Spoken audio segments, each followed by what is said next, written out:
this twisting tale of a hare fooling a bear, things get a little hairy. Tops and Bottoms by Janet Stevens. Once upon a time there lived a very lazy bear who had lots of money and lots of land. His father had been a smart business bear and had given all of his wealth to his son, but all Bear wanted to do was sleep. Not far down the road lived a hare, and he had once owned land too, but now he had nothing. He had lost a risky bet with a tortoise and had to sell all of his land to Bear to pay off the debt. Hare and his family were in very bad shape.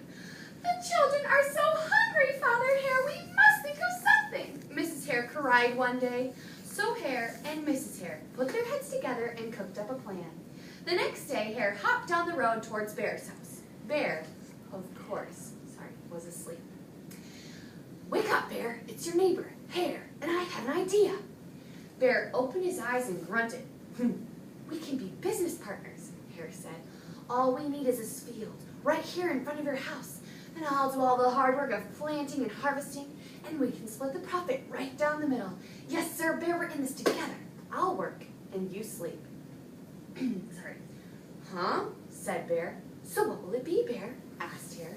"The top half or the bottom half? It's up to you." "Ooh, I'll take the top half, Hare. Right, tops."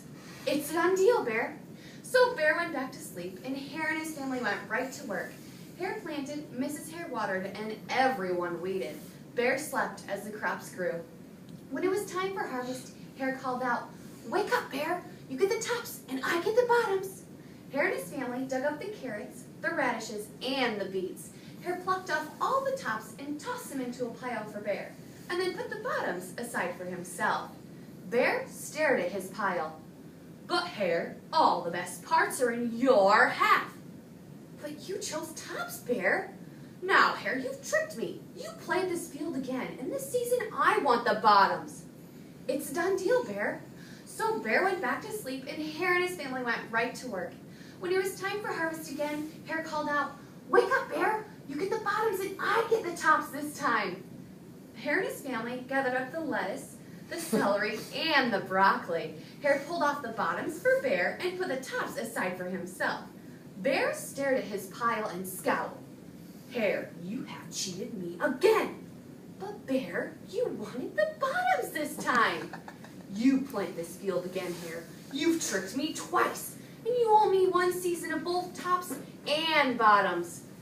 "You're right, poor old Bear. It's only fair that you get the tops and the bottoms this time." "It's a done deal, Bear." So Bear went back to sleep, and Hare and his family went right to work. When it was time for harvest yet again, Hare called out, "Wake up, Bear! You get the tops and the bottoms this time." There, in front of Bear's house, stood a high field of corn. Hare and his family yanked up every corn stalk.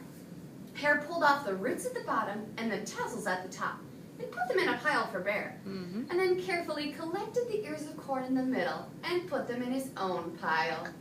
Bear rubbed his eyes and watched. "See, Bear? You get the tops and the bottoms, and I get the middles. Yes, sir, Bear, it's a done deal." By now, Bear was wide awake.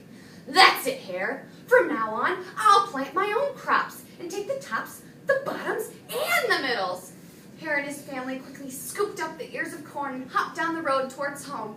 Bear never again slept through the season of planting and harvesting, and Hare bought back his land with the profit from the crops, and he and Mrs. Hare opened up a vegetable stand. And although Hare and Bear learned to live happily as neighbors, they never became business partners again.